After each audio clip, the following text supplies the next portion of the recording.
Hey, wait. Before you skip ahead, just to let you know, you can actually watch the full version of this on our Patreon, and you can actually watch next week's episode a full week in advance. I mean, it's very easy. I mean, right down there in the description, or right up here in the corner. Feel free to give it a click, and we'll see you there.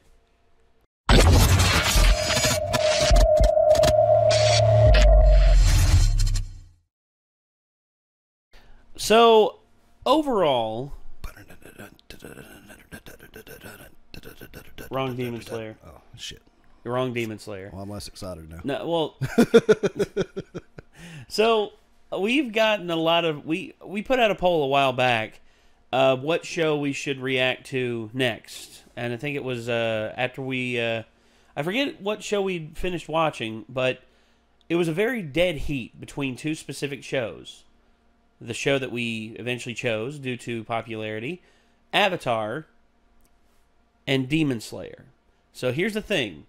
Demon Slayer was ahead for the most part of the race, but at the last 2 or 3 days before we closed the poll down, Avatar pulled ahead by 2 votes.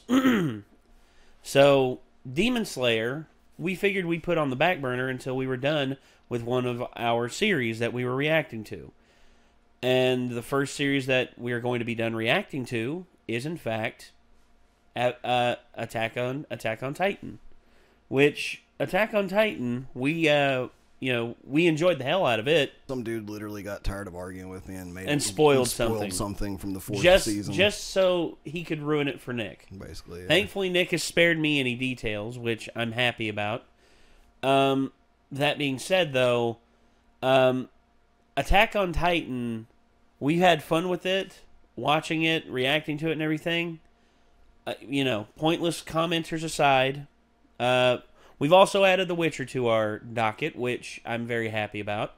And Demon Slayer was the one that I was just like, okay, let's get to this. Let's go ahead and let's make this happen. And we've been watching a lot of stuff with the word Slayer in the title lately. No, Goblin Slayer, Buffy the Vampire Slayer, because I'm rewatching that. Yeah. Demon Slayer, the thing with it is, it's been talked about and hyped up. And one moment in particular, I remembered looking on Twitter, and it was trending.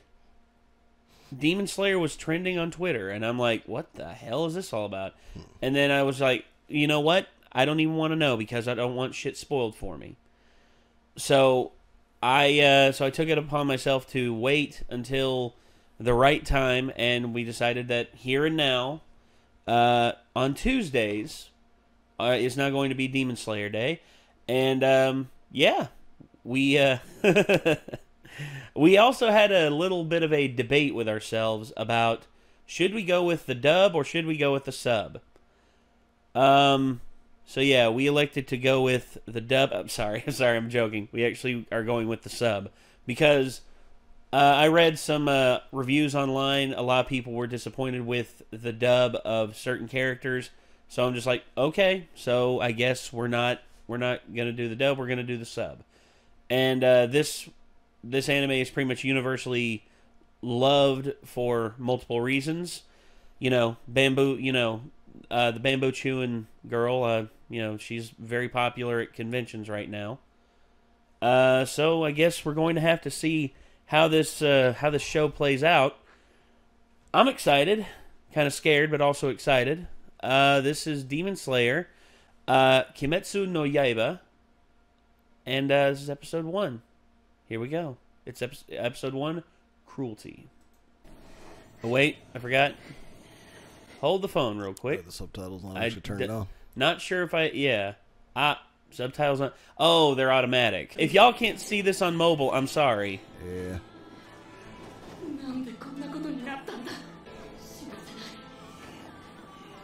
Some impressive environmental artwork. I also read an interesting thing. The majority of this is 3D CGI. Oh. That's an interesting thing I heard. I'm like, wait, 3D CGI? I've always seen it as, like, terrible.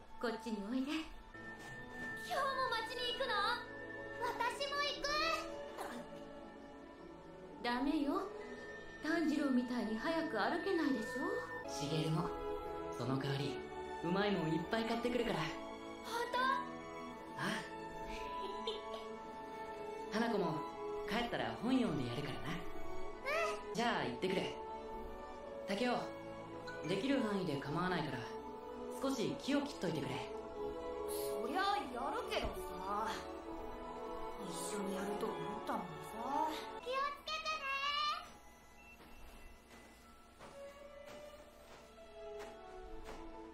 お兄ちゃん。禰豆子、父さんが死んじゃって寂しいのよね。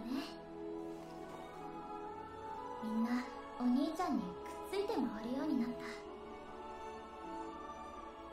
いってらっしゃい。Say, the artwork so far, man, for being mostly CGI, is actually really good. よく働くね。ちょうどよかった。皿を割った犯人にされてんだよ俺。助けてくれよ。嗅いでくれ。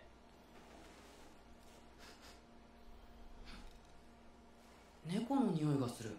ちょっと荷物運ぶの手伝ってくれねえか。Pretty much everyone's asking him for help. Yeah. It's like he's the only able-bodied person. Right. おめえ山に帰るつもりか。危ねえからやめろ。俺は鼻が利くから平気だよ。うちに止めてやる。来い、戻れ。鬼が出るぞ。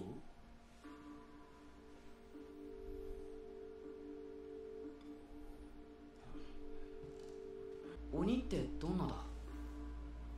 昔から人食い鬼は日が暮れるとうろつき出す。鬼は家の中には入ってこないのか？いや、入ってくる。じゃあみんな鬼に食われちまう。だから鬼狩り様が鬼を切ってくれるんだ。 Wonder how he got that scar on the side of his head. 血の匂い。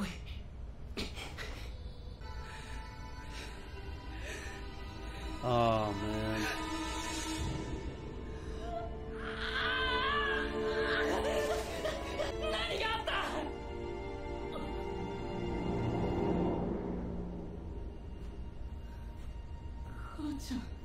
A damn massacre, man.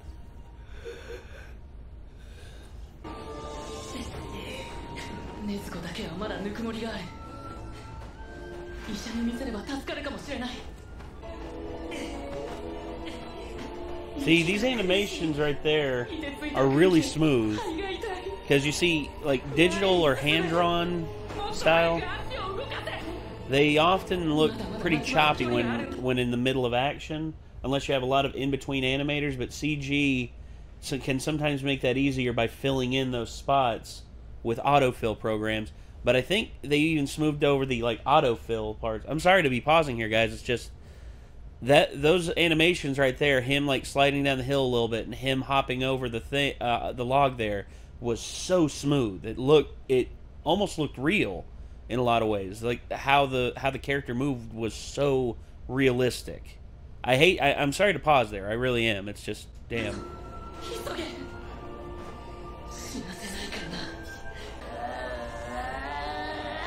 Uh-oh.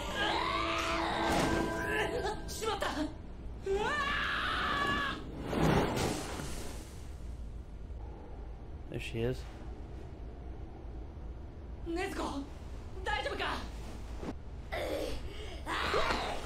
Oh shit.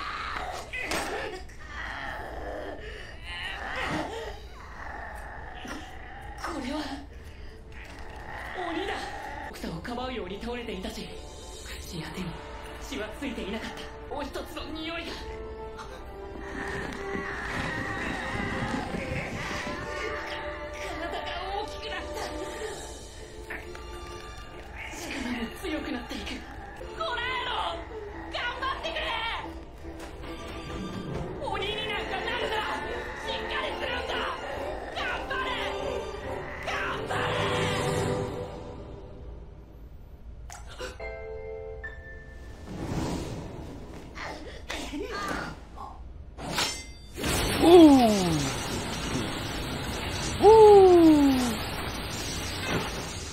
Damn.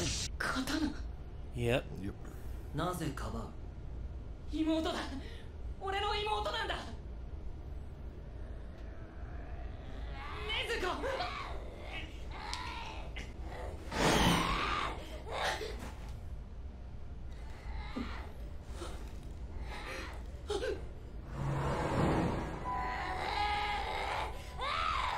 俺の仕事は鬼を切ることだもちろんお前の妹の首もはねる待ってくれ禰豆子は誰も殺してない傷口に鬼の血を浴びたから鬼になった人食い鬼はそうやって増える禰豆子は人を食ったりしないよくもまあ絶対に治します治らない鬼になったら人間に戻ることはない探せ必ず方法を見つけるから俺が全部ちゃんとする Okay.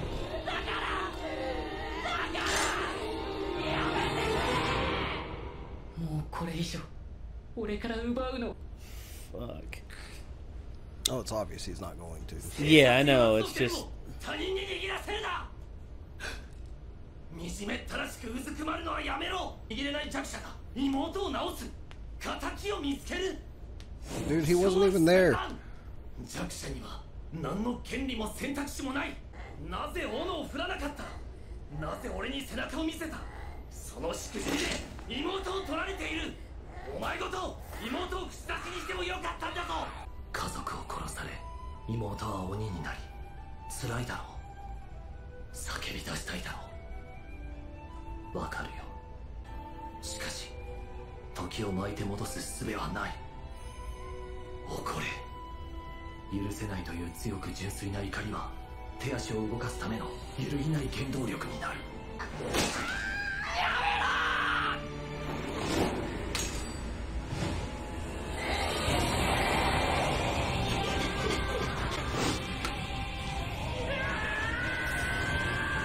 感情に任せた単純な攻撃愚か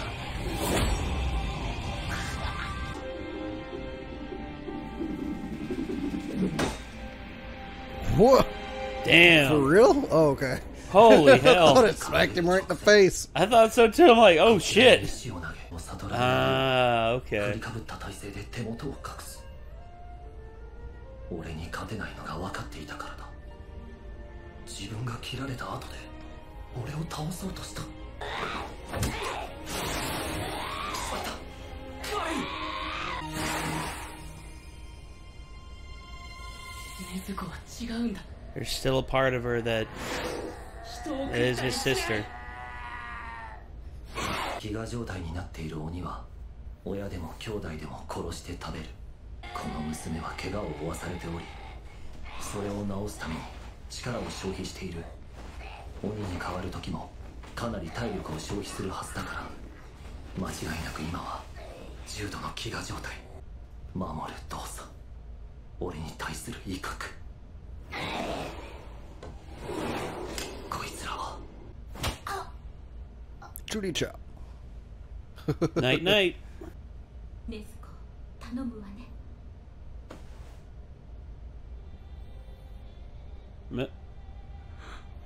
There's the bamboo shoot. さぎり山のふもとに住んでいる鱗滝左近寺という老人を訪ねろ富岡義勇に言われてきたと言え妹を太陽のもとに連れ出すなよ Yeah, give them a proper burial.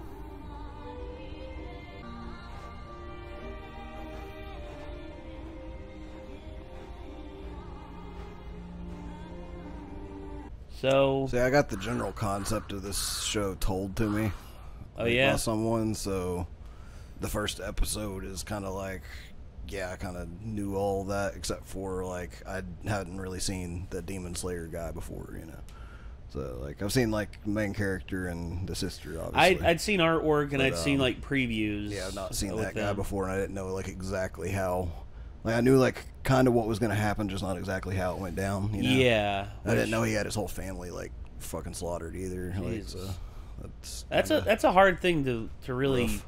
Oh, that dude, that's super rough. But they did the thing that I always had the meme for that was originally made, I think, around the time of Attack on Titan Season 1, which is when an anime introduces a bunch of characters in the first episode. It's like, kill them so I don't have to remember their names. Yeah. And they kind of did. Well, so. that's why I like it when an anime takes time with characters before it kills them, because it makes that impact that much more. For instance, if Attack on Titan would have waited, say, like 4 or 5 episodes to kill them, like give hints like the Titans are attacking the outside of the wall and everything, but give us more time with these characters, like Aaron's mother, maybe see more people in the village who is friendly to Aaron, Mikasa, and Armin, and then have the big attack happen. I would have liked that. I would have had more impact with that. Don't get me wrong. Aaron seeing his mother get munched on like a fresh husk of asparagus. I mean, that's terrible and terrifying, especially when you find out later who that Titan really is. They were going, I think, for making the second attack more impactful, whereas the first one was just to set up the terror of the Titans, essentially. Yeah. And with this, I mean, yeah, the introduction is about as standard as you can get, but I gotta say, dude, the action in this, like it's so smooth, and plus, that I was going to say something about it. Let me see if I can pull up that scene directly. Yeah, episode 1. Let's see. This scene right here, where the camera pulls through, where it kind of like went around. Yeah. Yeah. No, not that right there. Is it where he was attacking him? No, it was an action that happened earlier.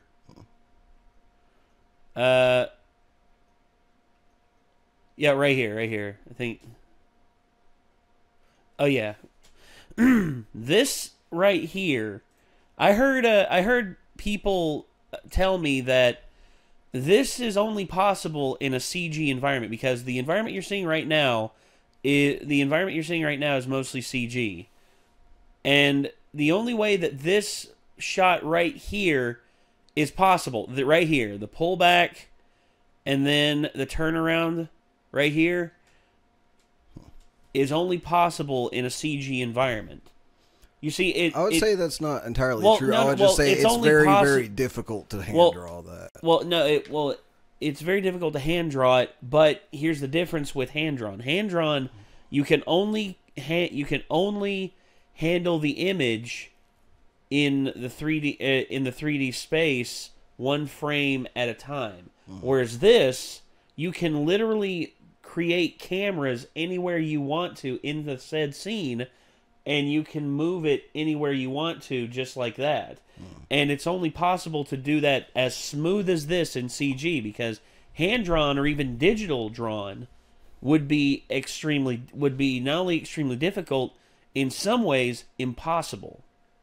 Which is why I think CG like this, whenever there's like the people who made this series, UFO Table, I don't know the full way to say their studio name, but they're one of the people. I think it was back in 2008. There was an anime that Giga highlighted and said is the first CG anime that made him think CG is a possible route for anime to take things to the next level.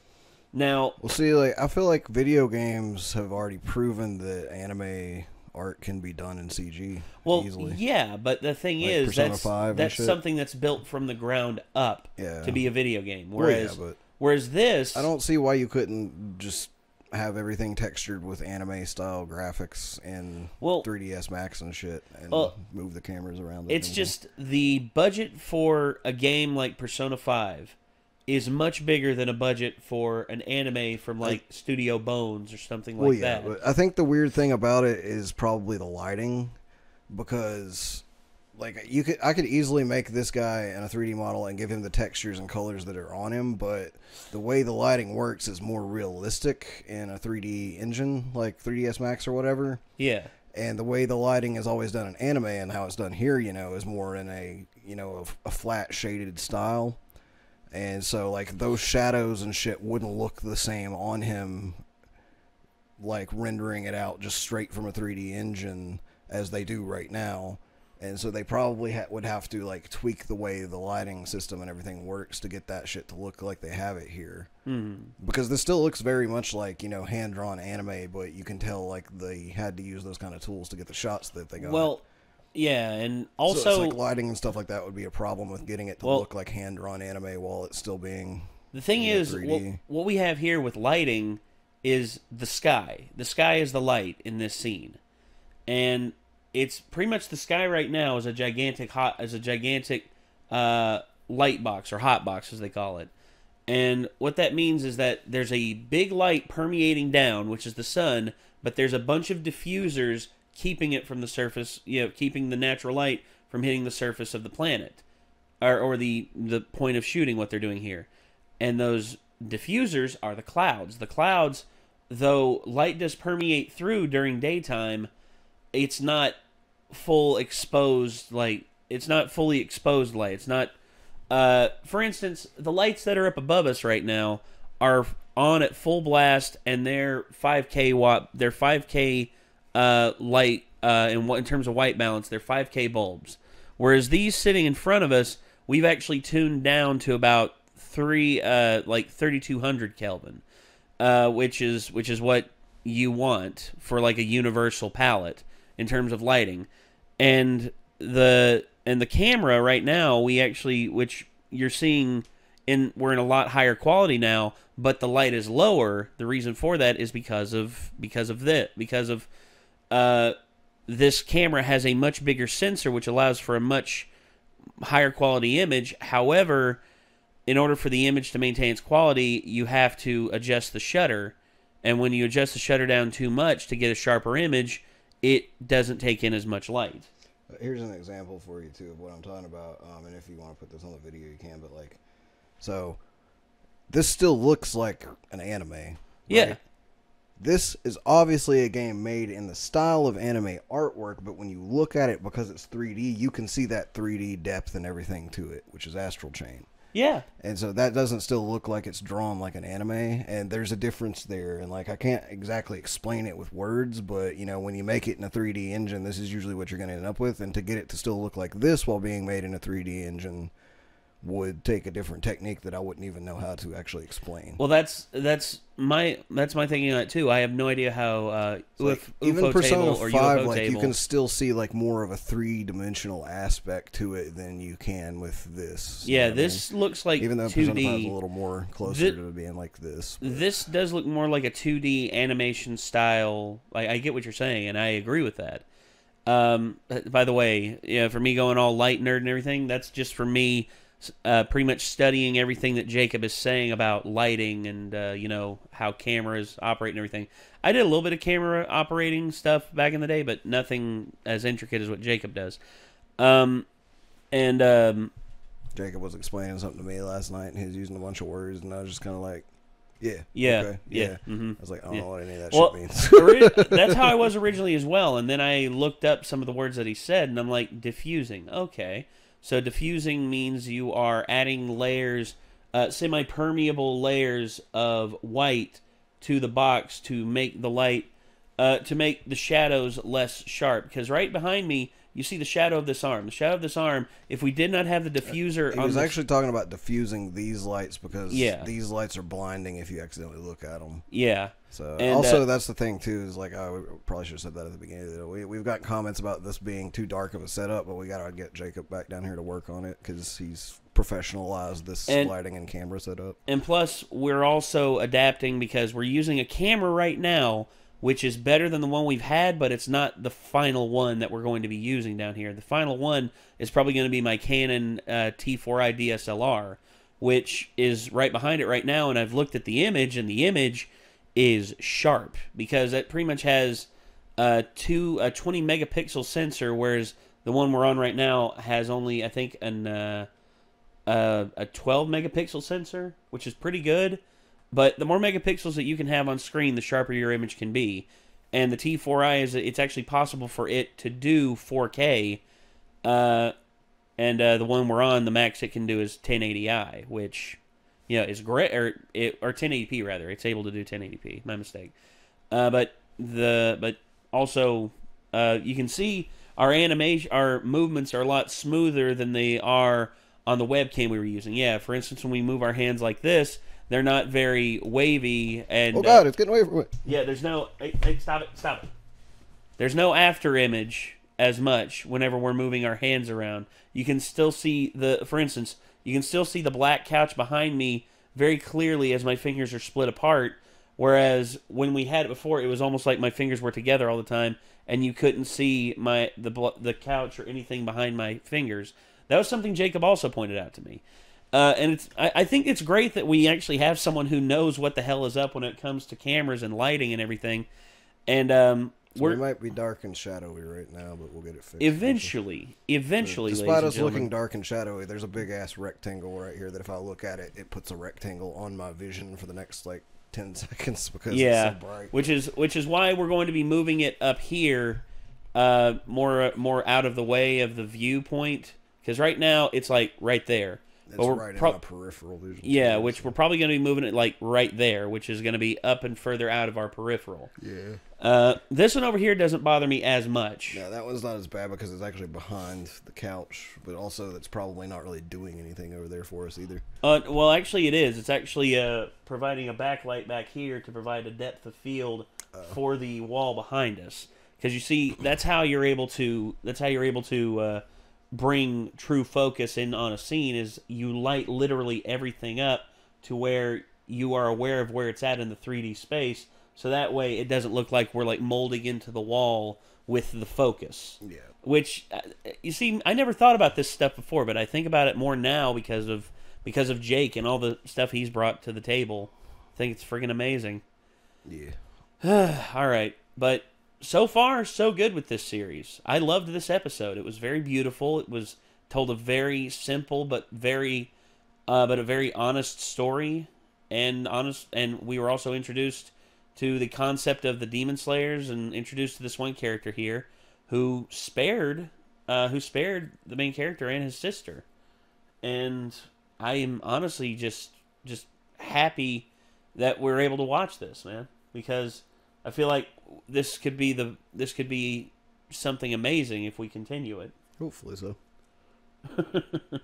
It's from the first episode, I'm more interested in the guy who actually slays demons than anything else right now. So. Well, yeah, I mean, because he seems the most interesting character. Because so we'll just have to see where it goes. Well, the other character I'm interested in is Nezuko, because Nezuko is a demon. But I don't think she's a full-fledged demon, because I think it follows the same rules as vampires. In order for you to truly become a vampire permanently, you have to consume human flesh. You have to consume blood in some way. In some lore. Or you have to kill. You have to have your first kill. Like Buffy the Vampire Slayers, that's not the case. Oh, no. Once you're a vampire, you're a vampire. Yeah, it's like they bite you, and then you drink their blood, and then you're a vampire. I think Lost Boys was the same way, too. Lost Boys is the same way, but it's the same concept as, in order for you to become an irreversible vampire, you have to have your first kill. Because I remember that's what Star said to what's his name? The main character, Jason Patrick. I forget his name. Michael said it to Michael when she came to warn him that they were coming to attack them once the sun went down all the way. She said, "You were supposed to be my first kill, but I couldn't do it," and that's why Star and Laddie turned back into humans, whereas David and them could never turn back to humans. Also, I think it was the whole deal where they thought that David was they thought he was the leader. Vampire too, so there's the twist at the end where that wasn't the case. Whoopsies. Yeah. By the way, I've had a concept for a Lost Boys spin-off thing. I know people have told me, oh, there was Lost Boys sequels. I know. They sucked. Both of them did. Yep. Yeah. And in my opinion, it's not super easy to make a very compelling vampire thing anymore because it's been so overdone. Well, You it really has gotta been overdone, get but creative with it for it to be interesting. well, the thing is, people are trying to change up the vampire when they should be changing up the story. That's the problem. You see, vampires are already an awesome concept to begin with. That when Bram Stoker released Dracula, and they released Nosferatu later on in the 1920s, the lore of the vampire was already set right there, and it was perfect. But yet people have been looking for ways to twist around the vampire thing to where they're pretty much trying to reinvent the wheel. They don't have to reinvent the wheel. The wheel is already a mastered concept. Instead, they just need to tell different stories involving these kinds of vampires. For instance, there was one that came out, had Tom Hiddleston and Tilda Swinton in it, and it was pretty much dealing with vampires who had to be careful which humans they pursued, because humans had actually started taking like this drug to pretty much make it to where if vampires bit you, you would effectively poison them and they would die. So I forget what it was called, but it was a very beautiful film, and it introduced some interesting concepts of how vampires consumed blood. For instance, they had one that was a popsicle, a literal blood popsicle, and Tilda Swinton was just like, "Is this pure? No animals or anything? Okay." Typo negative. I like it. Thank you. And it was a really good film, and that's a good way to tell a good vampire story. But instead, no, we got to have glittering statues that are vampires somehow. What? Oh, God. The whole concept is just irritating to me, of trying to change up the vampire when the vampire is already a near perfect concept. But okay, sorry. That's another section of me bitching for the internet to enjoy. But okay, we're gonna have to end this here, ladies and gentlemen. This was Demon Slayer Episode 1, Cruelty. We hope that you enjoyed it, and for those of you who are joining us on Patreon, if you want to, if you are joining us on Patreon right now, hey, we appreciate the love and support, and stay tuned for more on here. And for those of you watching on YouTube, if you want to watch the full version of this, links are in the description down below to our Patreon, where you can go and you can check out the full uncut versions of our reactions and get the full scoop on everything we're doing. And also, I guess if you want to check out our Discord, I think our Discord will be alive with some talk of Demon Slayer once we finally start posting these. And I guess until next time, everybody, signing off, I'm Nate. I'm Nick. And we'll see you all in the next one. Peace out.